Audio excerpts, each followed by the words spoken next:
is actually on point, and we support the spirit of the bill. Na ni afueni kwa kina mama na watoto wachanga katika kaunti ya Vihiga kufuatia uzinduzi rasmi wa kituo cha afya ya mama na mtoto katika hospitali ya rufaa ya kaunti ya Vihiga, ambacho kinatarajiwa kuboresha kwa kiasi kikubwa huduma za afya katika eneo hilo. Kituo hicho kilianzishwa kupitia ushirikiano kati ya serikali ya kaunti ya Vihiga na wakfu wa M-Pesa. Akizungumza wakati wa hafla ya uzinduzi huo, Gavana Wilbur Otichilo alisisitiza dhamira ya serikali ya kaunti kuimarisha utoaji wa huduma za afya kwa wakazi wa eneo hilo. Gavana Otichilo pia alisema kwamba kitengo kipya cha afya ya mama na mtoto kinatarajiwa kuchangia pakubwa katika kupunguza viwango vya vifo na kina mama na watoto wachanga.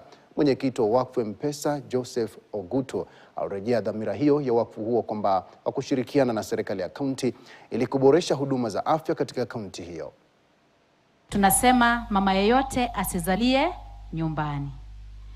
Every reason ile ilikuwa inafanya wakina mama wanajificha despite our efforts, sahi haiko because of this building. Hatutaki mama yeyote ambaye anakuja kwa hospitali hapa ama kwa zahanati yetu yote mama apoteze uhai ama mtoto. Tumesema report italetwa kutoka kwa zile dispensary ama health center ama sub-county hospital.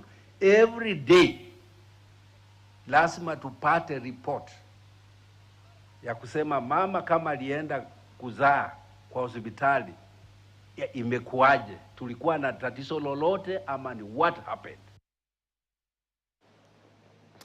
Kwa mara nyingine tena macho yote yataelekezwa katika bunge